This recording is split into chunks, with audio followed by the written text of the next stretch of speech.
দর্শক সবাইকে স্বাগত জানাচ্ছি ব্যবসা বাণিজ্য নিয়ে দেশ টিভির নিয়মিত আয়োজন বিজনেস টাইমসে আপনাদের সঙ্গে আছি আমি ডানা ইসলাম। দর্শক, আজকে আমাদের বিজনেস টাইমসে আলোচনার বিষয় নির্ধারণ করা হয়েছে ব্যাংকিং খাতের সংকট ও উত্তরণের চ্যালেঞ্জ। এই বিষয়ে আলোচনার জন্য আমাদের সঙ্গে একজন সম্মানিত অতিথি রয়েছেন, পরিচয় করিয়ে দিতে চাই তার সঙ্গে। আমাদের সঙ্গে রয়েছেন অধ্যাপক doctor Shahidul Islam Zahid, chairman banking and insurance বিভাগ, ঢাকা বিশ্ববিদ্যালয়। আপনাকে স্বাগত জানাচ্ছি বিজনেস টাইমসে। আমরা আজকে যে বিষয়টা আসলে রেখেছি ব্যাংকিং খাতের সংকট এবং উত্তরণের চ্যালেঞ্জ। ব্যাংকিং খাতের সংকট তো দীর্ঘ সময় ধরে চলছে, তো এই সংকটের বর্তমান কারণগুলো আসলে আপনি কি দেখছেন? আপনাকে ধন্যবাদ জানাই। বাংলাদেশে ব্যাংকিং খাত এই মুহূর্তে আসলে ধ্বংসের দ্বার প্রান্তে কিন্তু উপনীত হয়েছে। আপনি ঠিকই অবজারভেশন দিয়েছেন যে এটা কিন্তু একদিনে হয়নি। আমরা বেশ কিছু বছর ধরেই কিন্তু আসলে এই ধরনের একটি দুর্বিষহ অবস্থার মধ্য দিয়ে ব্যাংকিং ব্যবস্থা এটা কিন্তু অতিবাহিত করছে, অতিক্রম করছে। আমাদের এখানে এই মুহূর্তে যেটা আমরা দেখতে পাচ্ছি, যারা আমানতকারী তারা কিন্তু রাস্তায় নামছেন। তাদেরকে কিন্তু রাস্তায় থাকার কথা না, তারা সম্মানিত গ্রাহক, তারা এখানে টাকা জমা রেখেছেন এবং সেই টাকাটার সুরক্ষা দেওয়ার দায়িত্ব ছিল কিন্তু ব্যাংকিং ব্যবস্থার। এবং ব্যাংকিং ব্যবস্থা তারা যদি নিজেরা ফেল করতো বলে সেই ক্ষেত্রে রেগুলেটরি অথরিটি তথা দেশ ও সরকারের কাঁধে কিন্তু আসলে এই দায়িত্বটা এসে পড়ে। কিন্তু আমরা অবাক হয়ে লক্ষ্য করছি যে মাসের পর মাস, বিশেষ করে এখন বলতে হয় বছরের পর বছর ধরে আমাদের সম্মানিত আমানতকারী তারা কিন্তু আসলে হন্য হয়ে খুঁজছেন যে তাদের মূল টাকাটা, আমানতের যে মূল টাকাটা সেটা অ্যাটলিস্ট তারা ফেরত পাক। সুদ বা আসল পাবে কি পাবে না এটা নিয়ে তারা এই মুহূর্তে হয়তো খুব বেশি চিন্তিত না।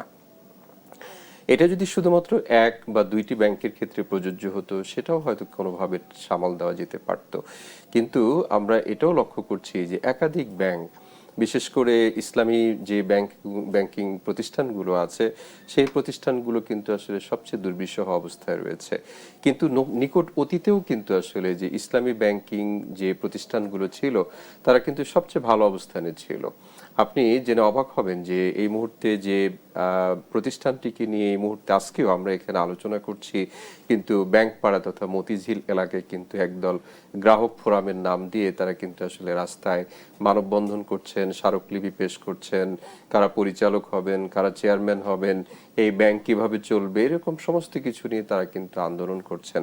আমি যেটা বলতে চাচ্ছি যে ইসলামী ব্যাংক বাংলাদেশ পিএলসি এটা নিকট অতীতেও সারা বিশ্বের যে 1000 সবচেয়ে ফিনান্সিয়ালি ফিজিবল, ভায়াবল এবং স্টেবল ব্যাংক ছিল, প্রতিষ্ঠান ছিল, তার মধ্যে বাংলাদেশে একমাত্র ইসলামী ব্যাংক বাংলাদেশ পিএলসি এটি কিন্তু স্থান করে নিয়েছিল।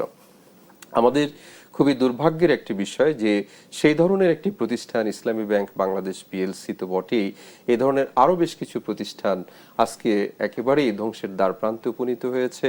এই সমস্ত ব্যাংকের খেলাপি ঋণের হার কোনো কোনো প্রতিষ্ঠানের দেখা যাচ্ছে 90%-এর উপরে এবং কোনো কোনো প্রতিষ্ঠানের দেখা যাচ্ছে 50, 60, 70%। আমরা আজকেও যেটা পত্রিকার খবর যে মার্চ প্রান্তিকের যে সর্বশেষ প্রতিবেদন এসেছে, বলে সেই প্রতিবেদন থেকে আমরা যেটা দেখতে পাচ্ছি যে বাংলাদেশে এই মুহূর্তে খেলাপি ঋণের হার এটা কিন্তু আরো বেড়ে গেছে। এরা 30% অতিক্রম করেছে। মার্চ 2025 সালে যে পরিমাণ খেলাপি ঋণ ছিল, এই মার্চ 2026 সালে সেটা কিন্তু আরো এটা অতিক্রম করেছে। এটা যদি শুধুমাত্র ইসলামী ব্যাংকের ক্ষেত্রে বা ব্যাংকিং গুলোর ক্ষেত্রে হতো সেটাও না হয় মানে আমরা ধরে নিতাম যে কোনো সুনির্দিষ্ট কারণ আছে, কিন্তু আপনি জেনে অবাক হবেন যে এখানে রাষ্ট্রায়ত্ত যে প্রতিষ্ঠানগুলো আছে সেগুলো, তারপরে হচ্ছে প্রাইভেট কমার্শিয়াল যে ব্যাংকগুলো আছে, কনভেনশনাল ব্যাংক আছে, সেগুলো মানে সকল কিছু সম্মিলিত মন্দ ঋণের পরিমাণ এই মুহূর্তে হচ্ছে রাষ্ট্রীয় যে মানে হিসাব, সেখানে আমরা দেখতে পাচ্ছি 30%-এর উপরে, যেখানে খেলাপি ঋণের বৈশ্বিক মানদণ্ড যেটা হচ্ছে 2%। 100 টাকা ঋণ দিয়েছি, 2 টাকা হয়তো ফেরত নাও আসতে পারে। আপনি অবাক হয়ে এই পরিসংখ্যানটি লক্ষ্য করবেন, আমাদেরই প্রতিবেশী দেশ ভারত, পাকিস্তান, শ্রীলঙ্কার মতো দেশগুলোতে এই খেলাপি ঋণের হার হচ্ছে 3, 4, 5, 7%-এর মধ্যে, সিঙ্গল ডিজিটে বিলং করে। আর আমাদের দেশে সেটা এখন যেটা দাঁড়িয়েছে সেটা হচ্ছে 30-35%-এর ঘরে। 100 টাকা ঋণ প্রদান করে যদি 30 থেকে 35 টাকা না আসার সম্ভাবনা দেখা দেয়, তাহলে সেই ব্যাংকিং প্রতিষ্ঠান বা সেই শিল্পটা আসলে কিভাবে টিকে থাকতে পারে? এখন যেটা হচ্ছে এই আমানতকারীরা কিভাবে কি জন্য তাহলে এই আস্থাহীনতার একটা পরিবেশের দিকে আসলো? একটা কারণ হচ্ছে যে এই যে একের পর এক মাউন্টিং, মানে একদিনে তো আর এত খেলাফিরি কিন্তু হয়নি, এটা কিন্তু দিনের পর দিন এটা অ্যাকুমুলেটেড একটা ফিগার। কিন্তু এখন এই অ্যাকুমুলেটেড ফিগারটা যে এসেছে, তাহলে আমাদের যেটা প্রশ্ন থেকে যায়, আমরা যখন সাধারণ মানুষ হিসেবে আলোচনা করি, গ্রাহক হিসেবে কথা বলতে চাই, যে এখানে আমরা যাদের কাছে টাকাটা রাখলাম, এটা হচ্ছে তারা তো এটা ট্রাস্টি, এটা বিশ্বাসের সাথে আমরা রাখলাম যে তুমি আমার এই আমানতের সুরক্ষা দেবে, এই টাকাটা এমন জায়গায় বিনিয়োগ করবে যেখান থেকে তুমি সুদে আসলে ফেরত পাবে এবং আমাকে কিছু অংশ এখানে শেয়ার করবে এবং মূল যে আমানত সেটা সুরক্ষা প্রদান করবে। তাহলে ব্যাংক সেই কাজটি করতে ব্যর্থ হয়েছে।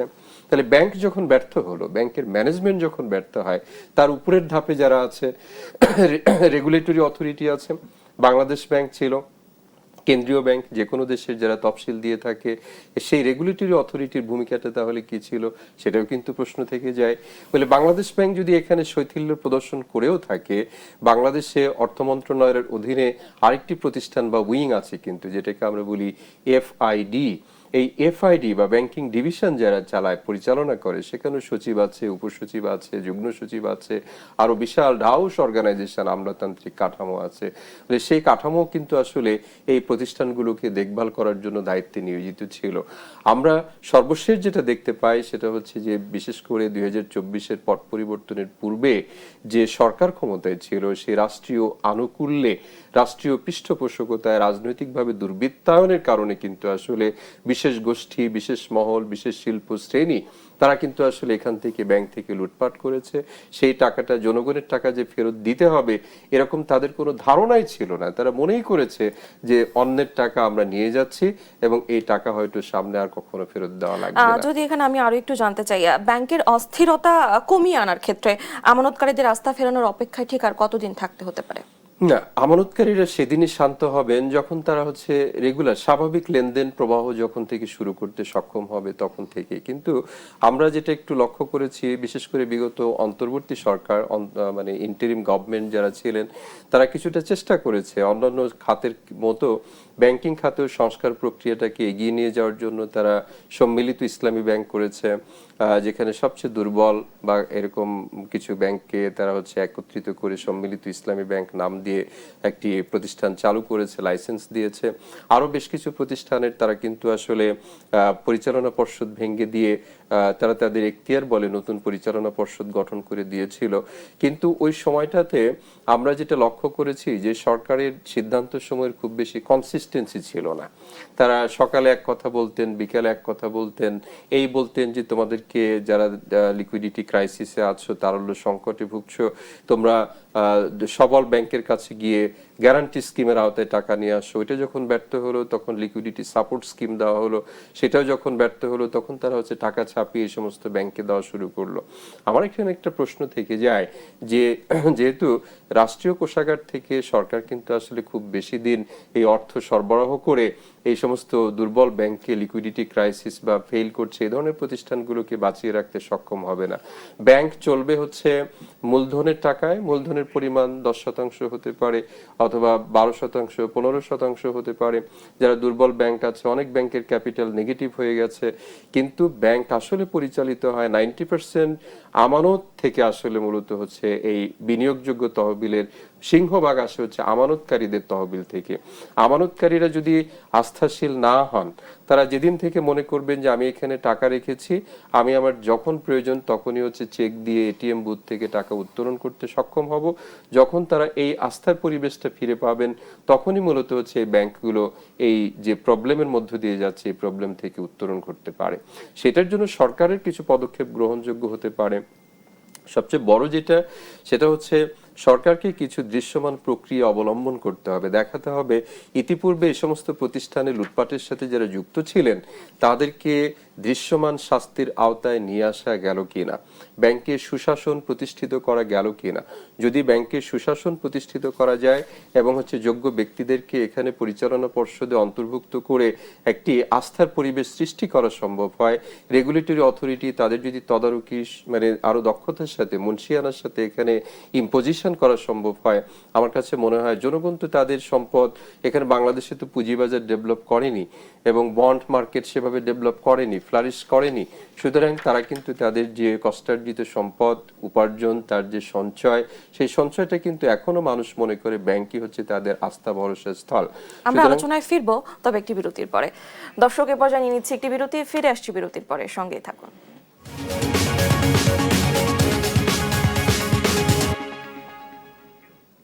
বিরতির পর সবাইকে আরো একবার স্বাগত জানাচ্ছি। আপনারা দেখছেন বিজনেস টাইমস। আমরা ফিরে যাচ্ছি আমাদের আলোচনায়। ডক্টর শহীদুল ইসলাম জাহিদা, এবার আমি জানতে চাই, ব্যাংকগুলোর তারল্য সংকট কমাতে রিক্যাপিটালাইজ বা নতুন করে মূলধন জোগাতে সরকার কাজ করছে বলে দাবি করছেন, সক্ষমতা কি আসলে? না, এখানে রিক্যাপিটালাইজেশন এর যে ইস্যুগুলো আছে, যেহেতু আমরা বেসেল 3 কিন্তু সিগনেটরি। বেসেল 3 বলতে বোঝানো হয় যে বাংলাদেশে যে প্রতিষ্ঠিত ব্যাংকগুলো আছে, তফসিলি ব্যাংক, শুধু বাংলাদেশ না, এরা বিশ্বব্যাপী হচ্ছে ক্যাপিটাল অ্যাডিকুয়েসির মানদণ্ডটা ঠিক করে দেয় বেসেল কমিটি। তো Bessel committee for banking supervision বলে, তারা বেসেল 3 অ্যাকর্ড অনুযায়ী ব্যাংকসমূহকে 12.5% কিন্তু আসলে মূলধন সংরক্ষণ করতে হবে, এবং এটা 2015 সালের মধ্যে আমাদের এটা সংরক্ষণ করার কথা, এই কমপ্লাই করার কথা ছিল। কিন্তু আমরা দুর্ভাগ্যের সাথে লক্ষ্য করছি এই মুহূর্তে কিন্তু বাংলাদেশে ব্যাংকিং খাতের ক্যাপিটাল অ্যাডিকুয়েসি রেশিও সেটা হচ্ছে 2.75%, মানে 3 থেকে 4%। এখন বলতে পারেন যে বাংলাদেশে এত দুরবস্থা কেন? দুরবস্থাটার কারণটা হচ্ছে যে কিছু কিছু ব্যাংক আছে, বিশেষ করে যে সম্মিলিত ইসলামী ব্যাংকভুক্ত যে ব্যাংকগুলো আছে, তাদের কোনোটার ক্ষেত্রে ক্যাপিটাল অ্যাডিকুয়েসি নেগেটিভ বাই 450%। তাহলে ওইটা যদি 450% নেগেটিভ হয় আর অন্য সবগুলোর যদি 10-12% হয়, তাহলে কিন্তু ওই ওয়েটেড অ্যাভারেজে কিন্তু এটা অনেক নিচের দিকে নেমে আসে। এটাই ঠিক, বাংলাদেশে এই মুহূর্তে কিছু কিছু ভালো ব্যাংকও আছে, তারা হয়তো 15, 16, 17% হচ্ছে তাদের ক্যাপিটাল অ্যাডিকুয়েসি সেটা সংরক্ষণ করতে সক্ষম হচ্ছে। কিন্তু যে সমস্ত ব্যাংকের ক্যাপিটাল শর্টফল আছে, মূলধন ঘাটতিতে পড়েছে, এরকম অনেক ব্যাংকের তালিকা কিন্তু আমরা দেখতে পাচ্ছি। এটা রাষ্ট্রায়ত্ত ব্যাংক আছে, ইসলামী ব্যাংক আছে, এবং হচ্ছে কনভেনশনাল যে প্রাইভেট কমার্শিয়াল ব্যাংক আছে, সেগুলো কিন্তু আছে। এখন এখানে ক্যাপিটালাইজেশন, রিক্যাপিটালাইজেশন এর ক্ষেত্রে যেটা প্রযোজ্য, আমরা ইতিপূর্বে যে মডেল দেখেছি, সোনালী ব্যাংকের ক্ষেত্রে, বেসিক ব্যাংকের ক্ষেত্রে, জনতা ব্যাংকের ক্ষেত্রে, সরকার বাজেট থেকে অর্থ দিয়ে এখানে রিক্যাপিটালাইজ করেছে। সম্মিলিত ইসলামী ব্যাংকের যে কনসেপ্টটা দাঁড় করানো হয়েছে, সেটাও যেহেতু রাষ্ট্রায়ত্ত একমাত্র ইসলামী ব্যাংক, এখানেও কিন্তু 20,000 কোটি টাকা পেইড আপ ক্যাপিটাল দেওয়া হচ্ছে, এটা হচ্ছে বাজেট থেকে, এবং হচ্ছে আমানত বিমা তহবিল থেকে কিছু দেওয়া হচ্ছে, এবং হচ্ছে বন্ড ইস্যু করে কিছু কিন্তু এখানে দিয়ে 40,000 কোটি টাকার এখানে পেইড আপ ক্যাপিটালের কথা, সংস্থানের কথা বলা হচ্ছে। আমাদের যেটা প্রশ্ন হচ্ছে যে সরকার যেহেতু ট্যাক্স পেয়ারদের মানি, ট্যাক্স জনগণ দেয় কিন্তু হচ্ছে উন্নয়নমূলক কাজে খরচ করার জন্য। কোনো ব্যাংকিং বা বিজনেস প্রতিষ্ঠান তারা যখন লস করে, বলে সেই লসটাকে অফসেট করার জন্য, সেটাকে মেকআপ করার জন্য কিন্তু আমি আপনি ট্যাক্স দেই না। সুতরাং সরকারের ক্ষেত্রে এই ক্ষেত্রে কিন্তু আসলে তাদের যে মানে অপশন, তাদের যে সক্ষমতা, সেটা কিন্তু আসলে সীমিত।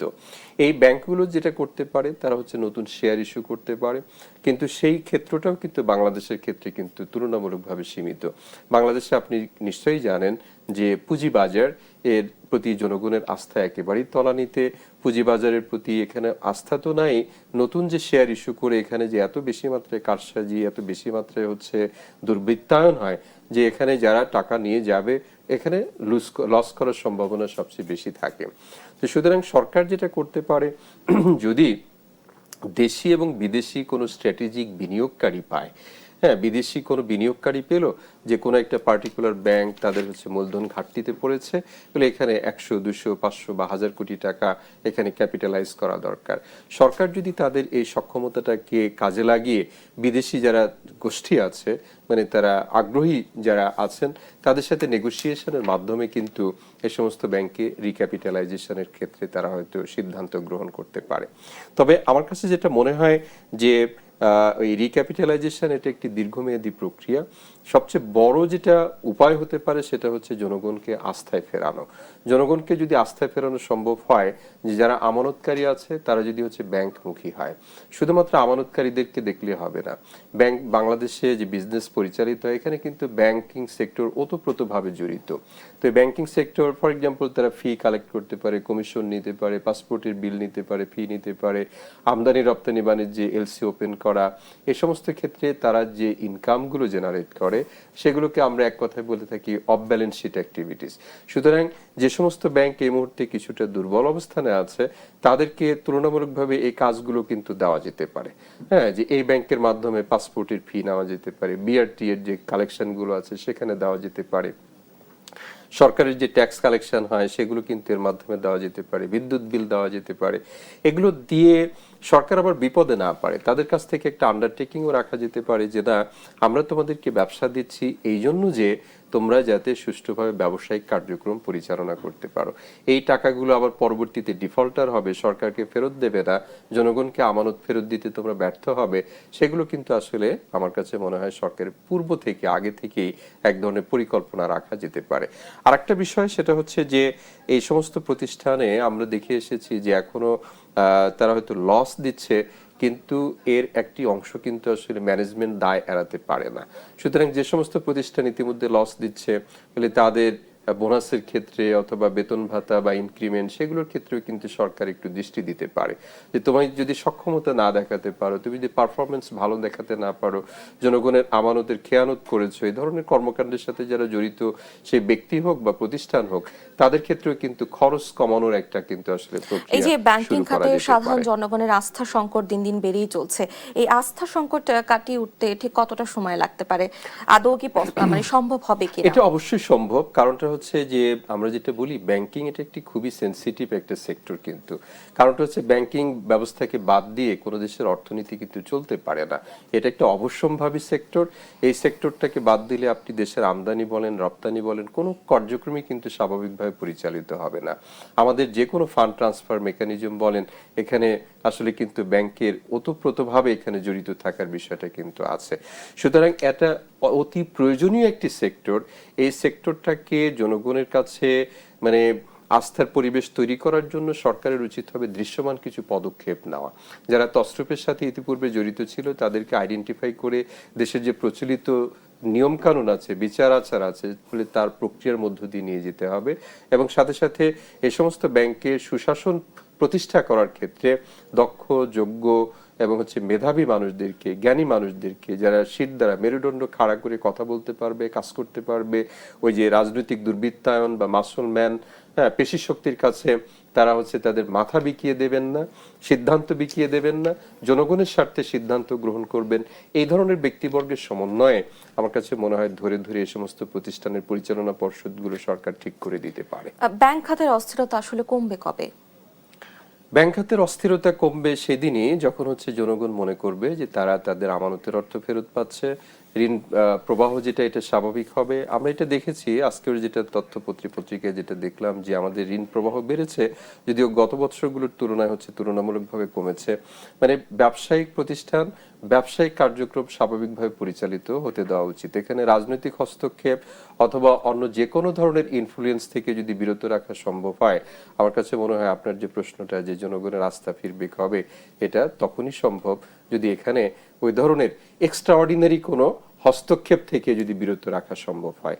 এই প্রতিষ্ঠানগুলোকে সুশাসনের ভিত্তিতে সিস্টেমেটিক অ্যাপ্রোচে এবং ব্যবসার মূল লক্ষ্যটা কি, যে ভ্যালু ম্যাক্সিমাইজেশন, প্রফিট ম্যাক্সিমাইজেশন, এই ভ্যালু এবং প্রফিট ম্যাক্সিমাইজেশন, সামাজিক দায়বদ্ধতার ভিত্তিতে এই সমস্ত প্রতিষ্ঠানগুলোকে যদি আমরা তাদের ব্যবসায়িক কার্যক্রম পরিচালনা করার সুযোগ সৃষ্টি করে দিতে পারি, আমার কাছে মনে হয় বাংলাদেশের ব্যাংকিং খাত ঘুরে দাঁড়াতে খুব বেশি সময় লাগবে না। আশা করছি আমরা। আপনাকে অসংখ্য ধন্যবাদ আমাদের সঙ্গে আলোচনায় যুক্ত হওয়ার জন্য। আপনাকেও ধন্যবাদ। দর্শক, আজকের আয়োজন এই পর্যন্তই। পরবর্তী আয়োজন দেখার জন্য সবাইকে আমন্ত্রণ রইল। ধন্যবাদ সবাইকে।